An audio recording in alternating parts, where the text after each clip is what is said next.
સાબરકાંઠા લોકસભા બેઠકની ચૂંટણી ગત 7મીના રોજ મતદાન યોજવામાં આવ્યું હતું, ત્યારે આવતીકાલે હિંમતનગરની સરક બેરી પોલિટેકનિક કોલેજમાં મતગણતરી હાથ ધરવામાં આવશે।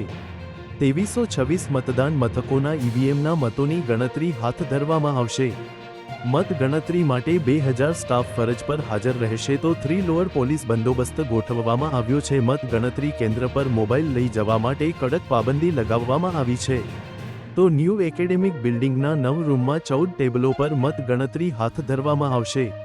કોલેજ આગળના રોડ પર બંને બાજુ 100 મીટર ત્રિજ્યામાં મોબાઈલ સહિત આધુનિક સંદેશા વ્યવહારના સાધનો ઉપર પ્રતિબંધ ફરમાવવામાં આવ્યો છે।